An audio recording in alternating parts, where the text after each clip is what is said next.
Kouchamsi, il est le directeur exécutif de l'ONG ASDI, entendez par l'Action sociale pour le développement intégral. Sur le même plateau, Bawele et Solakina Kalabina. Je ne me suis pas vraiment trompé. Vous êtes bien doué. Merci beaucoup pour les compliments. Il est membre de l'ONG ASDI, professeur de l'anglais au lycée. Et vous enseignez où, vous avez dit? Je suis au lycée à Gouenor. Ici à Gouenor. Tout proche. Ok, c'est juste à côté de nous ici.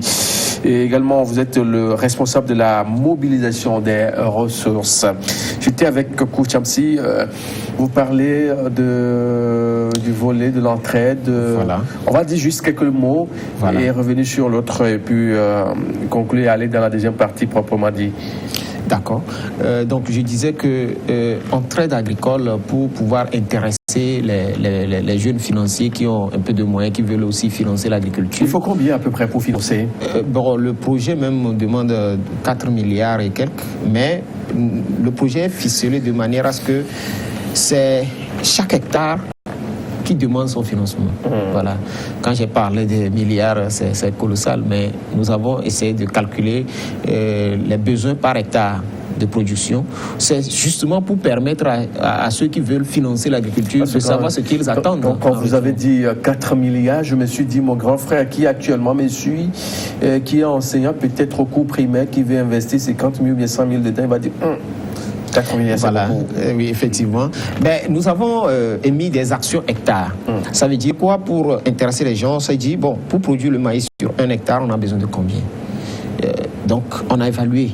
C'est ça. Donc, quand un investisseur arrive à notre niveau, il dit, bon, je veux payer les actions hectares maïs. Alors, on lui dit, voilà la valeur de l'action hectare. C'est une évaluation globale de toutes les dépenses pour produire, récolter et stocker le maïs. C'est ça. Donc, quand lui l'achète comme ça, nous, on fait la production. Il y a un rendement minimum qu'on doit atteindre obligatoirement, avec lequel on a fait le bilan, et il sait déjà combien il peut gagner sur 1 hectare de maïs. Oui. On a fait la même chose pour chaque spéculation, et en tenant compte de nos réalités au Togo.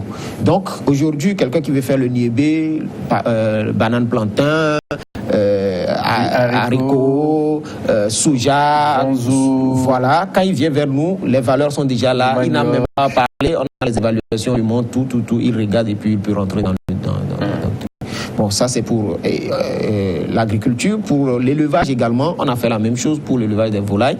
Et donc aujourd'hui, si vous voulez élever ne serait-ce que un poulet de chair jusqu'à son abat, vous venez chez nous, on vous donne un montant que vous payez comme ça. Et puis voilà, on vous dit aussi combien vous pouvez gagner sur cette action. Donc, c'est maintenant plus facile d'investir dans l'agriculture. On a facilité l'investissement. Et vraiment, ça porte beaucoup de fruits parce qu'on a eu beaucoup de personnes qui ont investi dans ce domaine-là. Donc, ça, c'était par rapport à entraide agricole.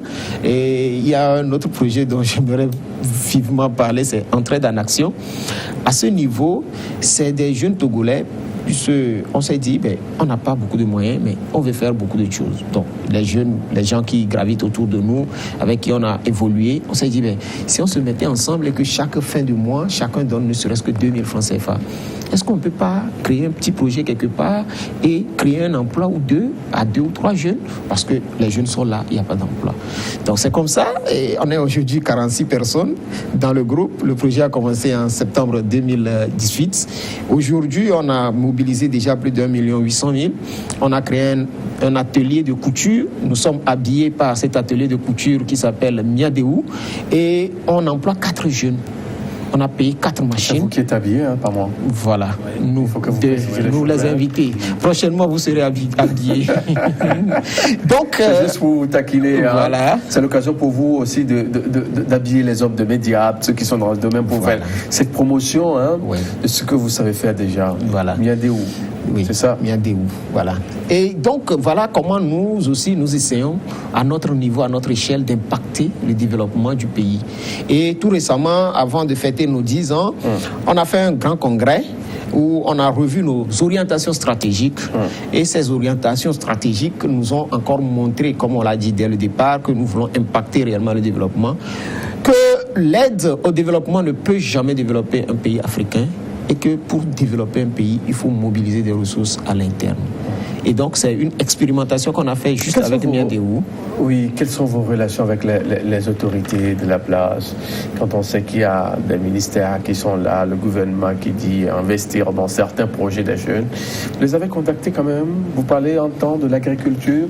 Le jeune Bataka, il est là.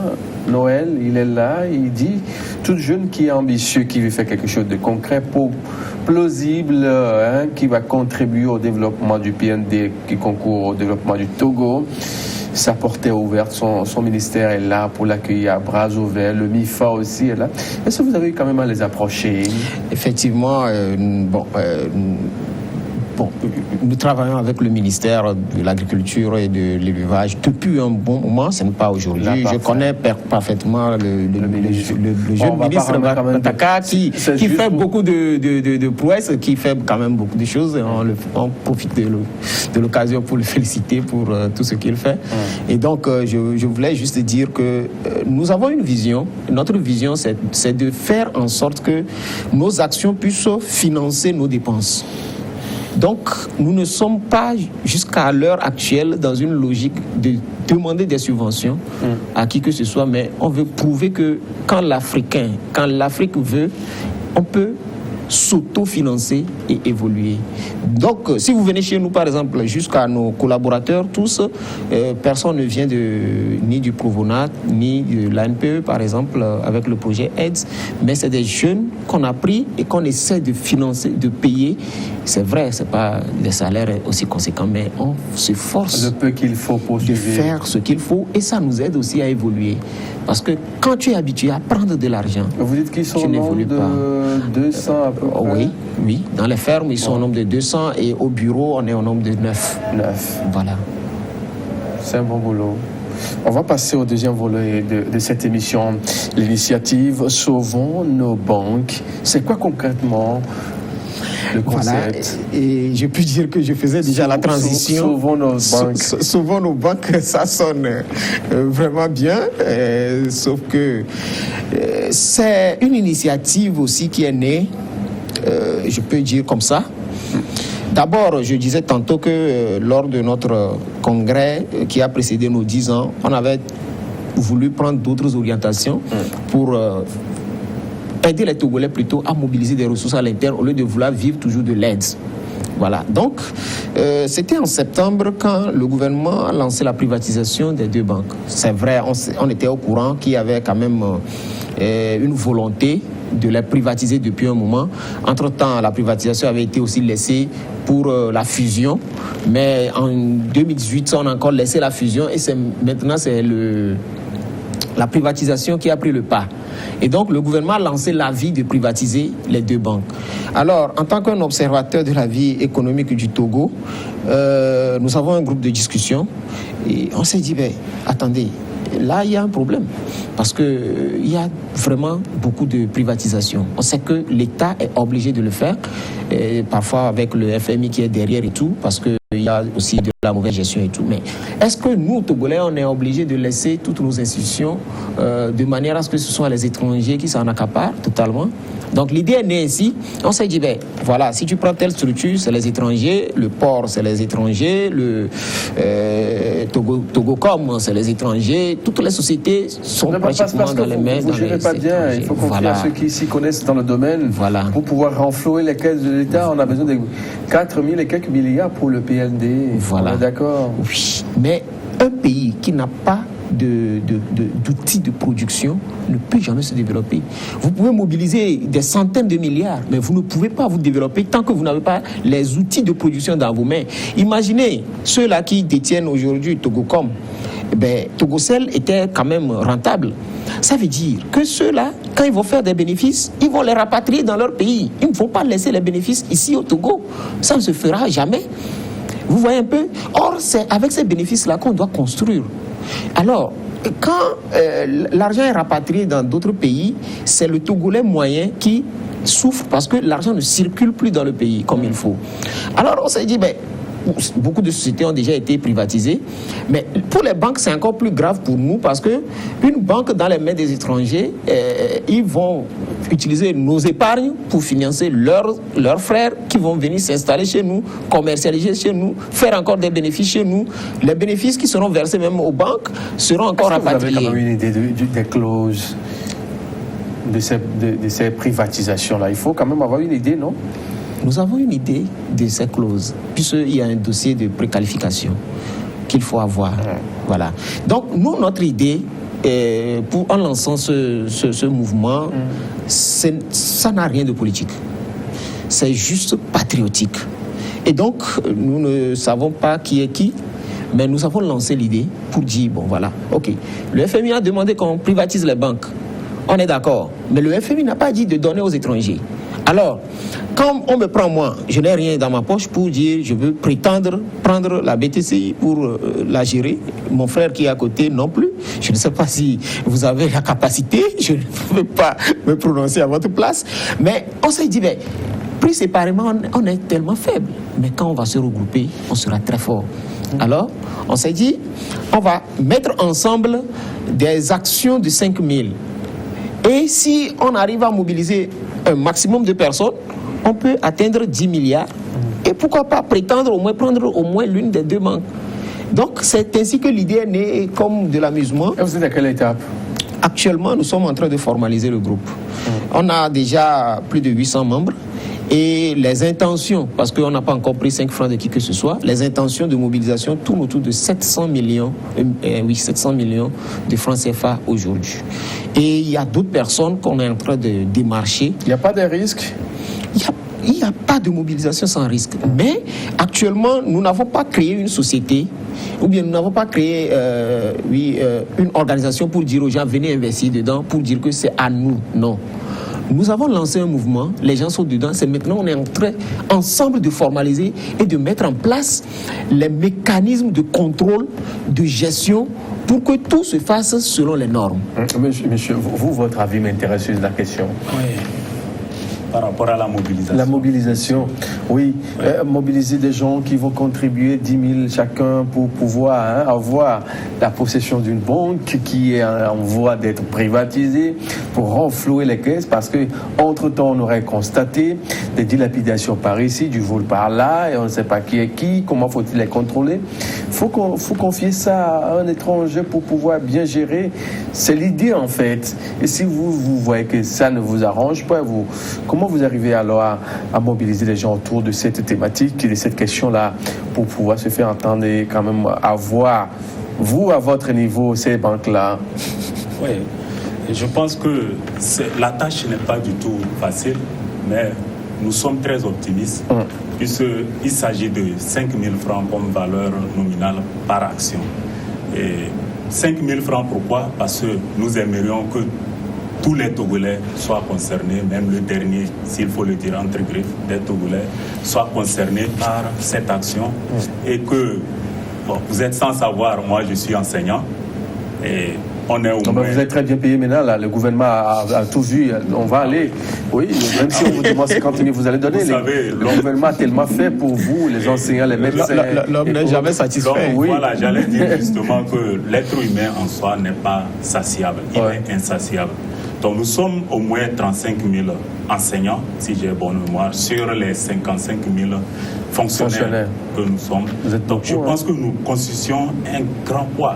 Nous avons un grand pouvoir. Supposons seulement que les enseignants seuls, à eux seuls, mobilisent chacun 5 000 francs. On ne demande pas beaucoup. Vous savez combien on peut avoir? Alors là, vous voyez que les enseignants, vous dites que l'État fait... Vous allez le faire? Oui, nous allons le faire. Nous allons le faire. Ça, c'est votre parole. Oui, nous sommes déjà en collaboration avec les syndicats. Un enseignant qui actuellement est à Sévénokope ou à Chikawa ou à Pagoуда ou à Mango ou à Dapaon qui nous suit actuellement, se sent vraiment à l'aise dans ce que vous dites là? Effectivement, parce qu'il y aura des séances de sensibilisation. Actuellement, nous n'avons pas encore. C'est la première fois que nous faisons une sortie sur les médias. Et les enseignants, c'est parce que ça m'intéresse de vous inviter. Oui, il y a aujourd'hui les réseaux sociaux qui sont là. Beaucoup sont connectés beaucoup sont connectés. Et puis, s'il le faut, nous irons dans tous les coins et recoins pour pouvoir mobiliser tout le monde. Ce n'est pas seulement les enseignants, il y a les étudiants, comme je l'avais dit, dans les journalistes, les médecins, les hommes d'affaires. Vous nous aidez déjà, hein, parce que vous contribuez à la sensibilisation. À la sensibilisation. Oui, oui. Merci beaucoup. Tchamsi, monsieur Tchamsi, c'est pratiquement la fin de l'émission déjà. Hein. Je voudrais avoir une idée sur les alternatives et puis les garanties, s'il y en avait. On ne va pas quand même cotiser, remettre aux mains des jeunes qui ont vraiment des ambitions pour pouvoir développer le pays, qui par après, on ne saura pas vraiment ce qu'ils en font de ces sous-là.